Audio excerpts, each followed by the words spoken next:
जैसे अच्छा खासा विषय रखे राष्ट्रवादी कांग्रेस से अधिक समझा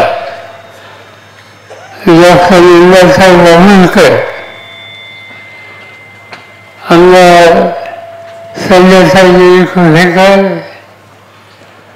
जिला सब पक्षाचे अध्यक्ष वी फाशी विजय देवी साहब रेखाचा हस्तगी समाजराव देसाई रामराजे कुफेकर अमर चव्हाण शिवप्रसाद सिंह विष्णुकांत केसरकर एवढेच पाटील बाबूराव हळवणकर व्यासपीठाचे अन्य सगळे सहकारी आणि उपस्थित बंधुभगिनी मला इथं उशीर झाला आणि त्याचं कारण इचलकरंजीला पाऊस मोठ्या प्रमाणात आला हेलिकॉप्टर उडण्याची शक्यता नव्हती आणि त्यामुळे नाईलाजाने थांबावं लागलं. पावसामध्ये आम्ही सभा केली आणि पाऊस थांबल्याच्या नंतर चंदगडला यायचं काम केलं. आनंद आहे की आज या ठिकाणी मला यायचा आणि त्याचं कारण आहे महाराष्ट्रामध्ये अनेक वर्ष मी सार्वजनिक जीवनात काम करतो. या अनेक वर्षामध्ये अनेक जीवभावाचे नृत्य घेतले. लोकांच्या प्रश्नाच्यासाठी महाराष्ट्राच्या हिताच्यासाठी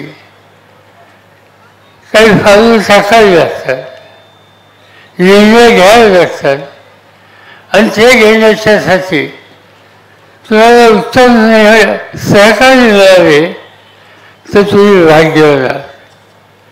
आणि त्या भाषेमुळे मी भाग्यवान आहे की मला बाळासाहेब कुलकर्णीच्यासारखा व्यक्ती आयुष्यावर मिळाला. दुःख एकाच गोष्टीचं आहे की आम्हा लोकांना सोडून ते लवकर गेले. पण गेले तरी मला पूर्ण माहिती आहे की त्यांचं कोल्हापूर जिल्ह्यात प्रेम होतं आणि चंद्रगडचं नाव काढलं ते एक प्रकारचा समाजाचा उत्साह त्यांच्या चेहऱ्यावर दिसत. आज बाबासाहेब नाहीत. आम्हाला वाटायचं नाही की हा भागात ही गाडी कोणत्या चालवली पाहिजे. संजय देवी कुफेकर त्यांची इच्छा नसताना सुद्धा आम्ही लोकांनी त्यांना आग्रह केला की बाबासाहेबांची गाडी चालवायची जबाबदारी येथील तुमच्या दिली आहे. आणि त्या काळामध्ये त्यांनी आमचं ऐकलं. तुम्ही लोकांनी त्याला मदत केली. पण बाबासाहेब या पद्धतीने काम करायचे, त्या गतीने काम करायचं असेल तर इथं विचारी भक्तान आणि लोकांची बांधिलकी ठेवणार असं व्यक्ती असं पाहिजे. आणि असं व्यक्ती असं पाहिजे ही भावना आम्हाला लोकांच्या मनात होती. आणि आम्हाला सर्वांच्या समोर डॉक्टर नंदासाहेबचं नेम आलं आणि मला आनंद आहे की त्याच्यामध्ये त्यांनी लक्ष घालावं अशा प्रकारची अपेक्षा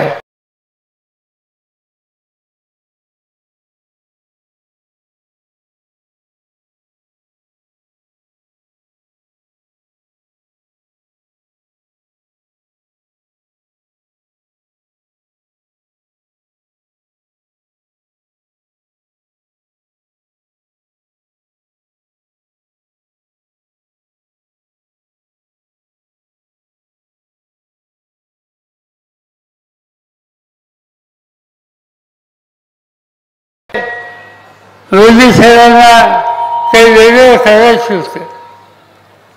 ज्याचा उल्लेख नंदासाहेबांनी भाषणात केला. डॉक्टर बाबासाहेब आंबेडकरांनी या देशाला एक घटना दिली आणि त्या घटनेनं देश एकसंघ ठेवलं, हे महत्त्वाचं काम केलं गेलं. पण ज्यांच्या हातामध्ये दिल्लीची सत्ता आहे, त्यांच्या मनामध्ये काहीतरी दुसरा विचार असावा आणि त्यासाठी संविधानाच्या बद्दल त्याला धक्का देता येईल किंवा त्याच्यामध्ये काही बदल करता येतील असे विचार देशाच्या प्रधानमंत्र्यांच्या मनात आले असावेत. आणि त्याचं कारण त्यांनी मागणी केली की मला 400 खासदार यांची आवश्यकता आहे. जे सांगायचं असला तर भावे 300 खासदार असते तरी देश चालू शकतो. पण देशाची घटना बदलायची असेल तर 350 यांनी चालत नाही, त्याला अधिक खासदारांची गरज असते. आणि ज्या अशी नरेंद्र मोदी पुन्हा 400 खासदारांची भाषा हे बोलत होते, याचा अर्थ त्यांच्या मनामध्ये सामान्य माणसाचा अधिकार असलेली ही बाबासाहेबांची घटना, याच्यामध्ये काहीतरी दुरुस्ती करण्याचं जाळ त्याच्या मनात असावा ही चिंता लोकांना होती. आणि महाराष्ट्राच्या देशाच्या जनतेसमोर हे ठेवलं. आणि तुम्हा लोकांना मला धन्यवाद द्यायचे की मोठ्या संख्येनं आम्हा लोकांचे खासदार ते निवडून दिले आणि मोदी साहेबांचा डाव हाणून ठेवला. यासाठी या देशाची जी इच्छा होती त्याच्यामध्ये आम्हा लोकांना यश आलं. लोकसभेची निवडणूक होऊन गेली. आता महाराष्ट्राच्या विधानसभा उद्याच्या 20 तारखेला तुम्हाला मताचा निर्णय घ्यायचा. आम्ही प्रयत्न हा करतोय की एकत्र येऊया, त्या एकत्र एक शक्ती उभी करूया. त्या एकत्र येण्यामध्ये आम्ही काँग्रेस पक्षाला बोलवलं, सोनिया गांधींना निमंत्रण केलं, त्यांचे चिरंजीव राहुल गांधी यांना घेतलं बरोबर. राष्ट्रवादीच्या वतीनं मी स्वतः त्याच्यामध्ये सहभागी झालो. दिल्लीचे मुख्यमंत्री केजरीवाल म्हणून आहेत, त्यांना मी बरोबर घेतलं. तामिळनाडूचे मुख्यमंत्री, कर्नाटकचे मुख्यमंत्री या सगळ्यांना बरोबर घेतलं. समाजवादी पार्टीचे नेते हे बरोबर घेतलं. आणि आम्ही हे ठरवलं की महाराष्ट्रामध्ये एक आघाडी करायची. तिचं नाव महाविकास आघाडी करून महाविकास आघाडीच्या हातामध्ये महाराष्ट्राचं राज्य सत्ता कशी याची काळजी घ्यायची आणि त्यासाठी काही कार्यक्रम आम्ही हातात घेतले. कार्यक्रम कसे, जे समाजाचे घटक अजूनही दुःखी आहेत. 10 वर्ष भाजपच्या हातात राज्याची सत्ता असताना 2 वर्षाचा अपवाद सोडला, तर इतक्या वर्षात सत्ता असताना लोकांच्या भ्रष्टाची सोडून ज्यांनी केली नाही त्यांना सत्तेचा अधिकार नाही हे कुठे सांगण्याची गरज असते. आणि ते करायचे असेल तर अधिक खासदार आमदार निवडून आले पाहिजे, नवीन कार्यक्रम दिला पाहिजे. आज भाजपने सत्ता ज्यांच्या हातात आहे त्यांनी काही कार्यक्रम दिले महिलांच्या संबंधीचा.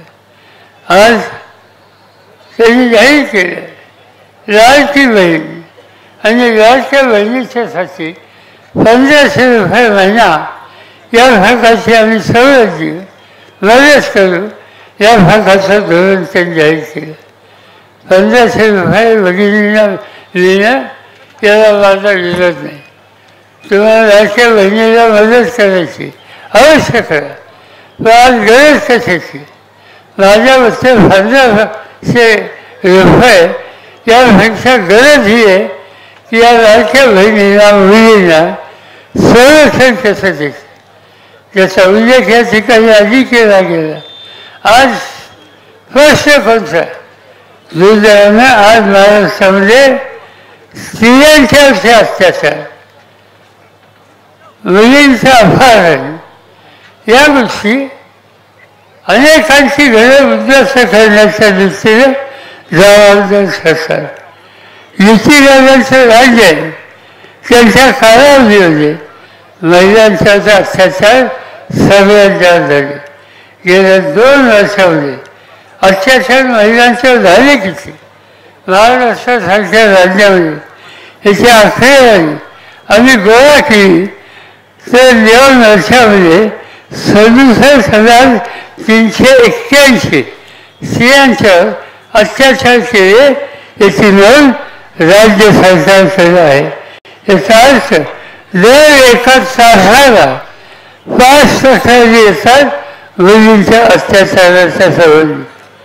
राज्यामध्ये 64,000 महिला आणि मुली लेखक आहेत. आज 64,000 मुलींचा शोध घेण्याच्यासाठी हे राज्य सरकार अभयचे आहे. जर या राज्यामध्ये 64,000 मुली गायब असतात, त्याची नोंद सापडत नाही, लेखक असतात, ते लोक काय मुलींची काळजी घेणार? कसली लाडकी बहीण? ही लाडकी बहीण वगैरे या सगळ्या गोष्टी याच्यात काही तथ्य नाही. त्यांनी काही झालं तर आम्हाला या राज्यामध्ये आमच्या मुलींची आमच्या बहिणींची प्रतीक्षा आणि त्यांचं संरक्षण याच्यामध्ये चंद्र असू शकत नाही. आणि ते काम ज्यांच्या हातात आज करत आहे ते करू शकत नाही. त्यामुळं त्यांच्या विचाराला आम्ही बदल करणार नाही. हा निकाल घेतला पाहिजे आणि तो घ्यायचा असेल तर शेवटी महाविकास आघाडी हाच पर्याय तुम्ही घेतला पाहिजे. दुसरा वर्ग आहे आणि तो म्हणजे या देशामधला तरुण पिढीचा. आज काय दिसते आपल्याला? तरुणांच्यामध्ये शिक्षणाचा प्रसार वाढतोय, त्याचा मला आनंद आहे. अनेक ठिकाणी शाळा कॉलेजेस या संस्था आपण उल्लेख केल्या. अनेक लोकांना शिक्षणाची सुविधा दिली आणि मुलं शिकतील कशी हे आपण बघतो आहोत. मुलं शिकतात पण शिकून पदवीधर झाले तर नोकरी मिळत नाही. निराशाची नैराश्याचं एकदा संकट एखाद्या व्यक्तीवर आल्याच्यानंतर दुर्दैवानं तो चुकीच्या मार्गाला सुद्धा जाऊ शकते. आज ज्यांच्या हातात राज्य आहे त्यांच्या या क्षेत्राच्या कामाची माहिती आम्ही लोकांनी गोळा केली. किती मुलांना महाराष्ट्रात आज बेकारीला तोंड द्यावं लागतं आणि त्याची माहिती जर गेली तर आज महाराष्ट्रामध्ये राज्य सरकारच्या नोंदणीनुसार 62,00,000पेक्षा अधिक बेरोजगार मुलं आहेत त्यांना नोकरी मिळत नाही. तुम्ही लक्षात घ्या की 62,00,000 तरुण आज नोकरीच्यासाठी वर्णन घेत आहेत, त्यांना नोकरी या राज्यामध्ये मिळत नाही. ही अवस्था आज या ठिकाणी बघायला मिळते. तिसरा महत्त्वाचा प्रश्न आणि तो म्हणजे शेती. या देशामध्ये या राज्यामध्ये कोट्यावधी लोकांची लोकसंख्या आहे. पण या लोकांचा भुकेचा प्रश्न कोण सोडवणार? तो सोडवायची ताकद तुमच्यासारख्या कोट्यावधी लोकांच्याच आहे. काळ्याची इमान दाखवायला हा जो शेतकरी आहे तो घाम घालतो, कष्ट करतो, देशाचं उत्पादन वाढवतो आणि तो आवाज सगळ्यांची भुकेची गरज पूर्ण फळाने घालवतो. आज या शेतकऱ्याच्यामध्ये संकटाची स्थिती आहे. संकट कसं? त्याच्या वाहनाची किंमत मिळत नाही. त्याच्या वाहनाची किंमत मिळत नाही त्यामुळे तो संकटात असतो.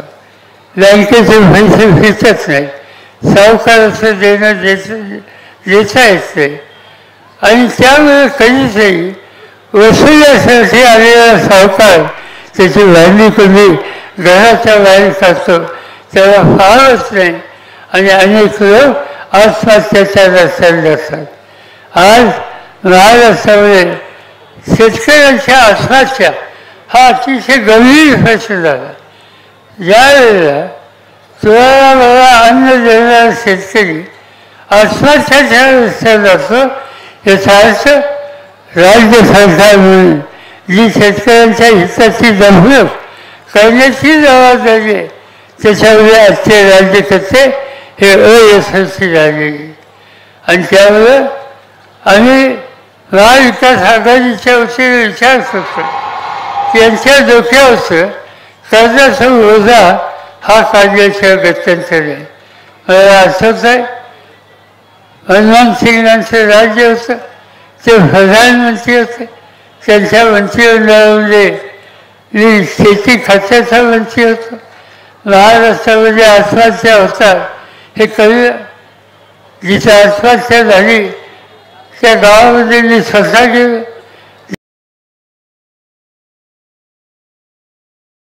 त्यांच्या घरात आत्महत्या झाली त्या कुटुंबाला विचारलं. माऊली विचारली होती, नवऱ्याने आत्महत्या दिली. मी त्या माऊलीला विचारलं, का तुझ्या बायकाने आत्महत्या केली? रडत रडत तिने सांगितलं, कपाशीचं पीक घेतलं होतं, विदर्भामध्ये कापूस घेतात, पीक सोन्यासारखं आलं, त्या पिकासाठी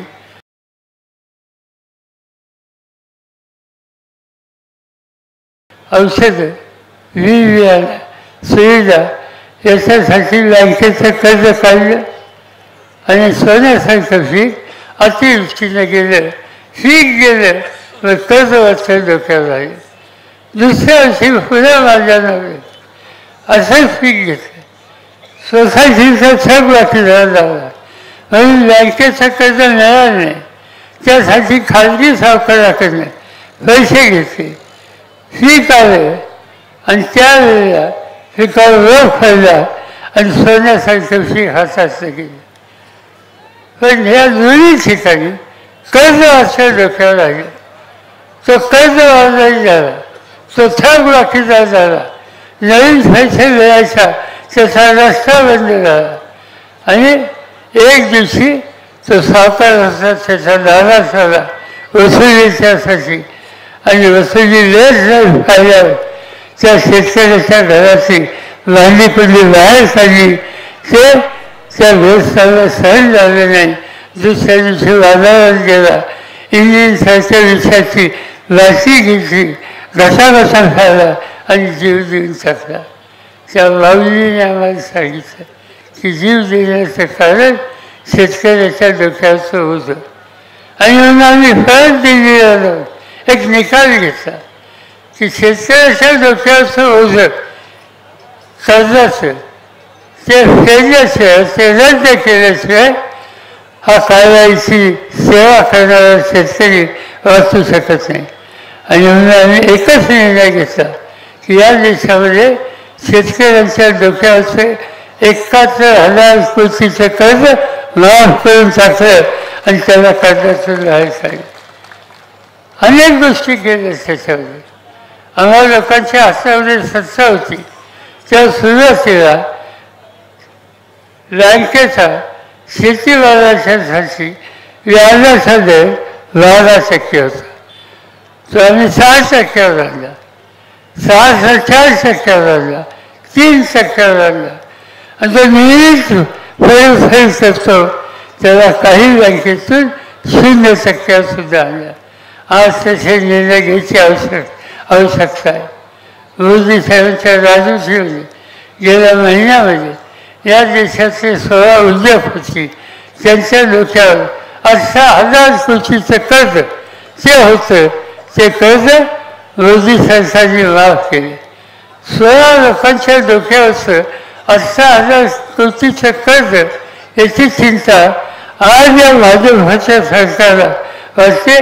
पण शेतकऱ्याच्या डोक्यावरचं ओझं कमी करावं ही गोष्ट त्यांना कधी वाटत नाही. आणि म्हणून हे जे सरकार आहे ते महिलांच्या विरोधी आहे, तरुणांच्या विरोधी आहे, शेतकऱ्यांच्या विरोधी आहे. तेव्हा आम्हाला सगळ्यांच्या हिताची जपणूक करण्याच्या संबंधीची या सरकारची दृष्टी नाही. आणि हे सगळं बदलायचं असेल तर सरकार बदललं पाहिजे. सरकार बदलायचं कसं? सरकार बदलायचं एकाच मार्गाने. उद्या मतदानाच्या दिवशी मतदानावर जायचं आणि महाविकास आघाडी नंदा देवीचे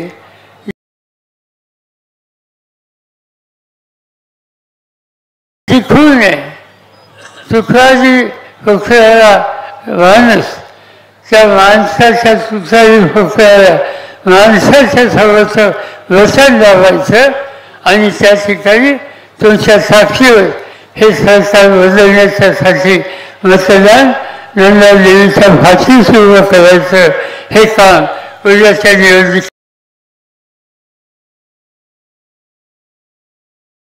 तुम्हाला करावं लागेल.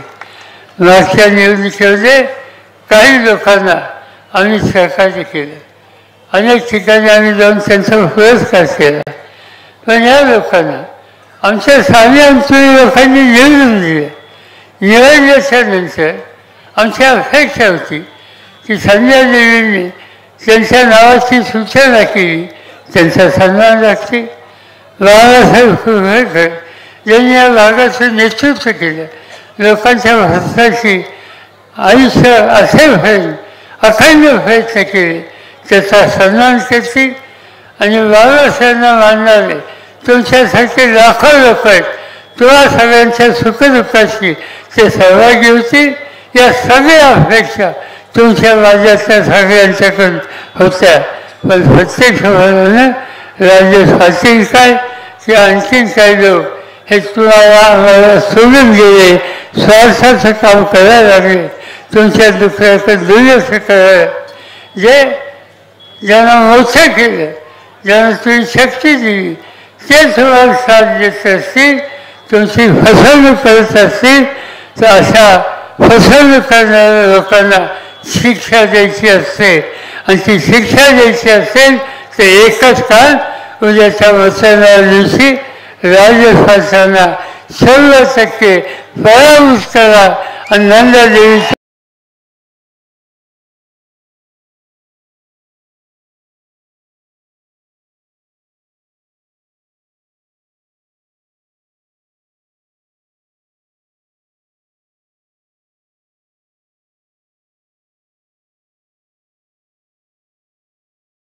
तुमच्या माझ्या सगळ्यांच्या कन्या आहेत आणि त्यासाठी तुम्ही त्यांच्या भाषेशी कायम राहा. मी सुद्धा एका मुलीचा बाप आहे. मुली बापाच्या संबंधी, बापाच्या सहकार्यांच्या संबंधी किती आश्चर्य वाटतात पाहिलेलं आहे. आणि तेच चित्र चंद्र तालुक्यामध्ये नंदासाईच्या रूपानं आम्ही लोक बघतो. आणि त्यामुळं तुमची माझी सगळ्यांची जबाबदारी की या मुलीच्या फाशीशी आपण उभं राहू, तिच्या सुखदुःखाशी समजत राहू. माझी खात्री आहे की तुमच्या माझ्या कसल्याही अडचणीच्या काळात ही आपली मुलगी आपल्या फाशीशी राहील. या भागाचा ते आदर्श करेल, त्यासाठीच तिला विजयी करा ही पुन्हा विनंती करतो आणि आपल्या सगळ्यांची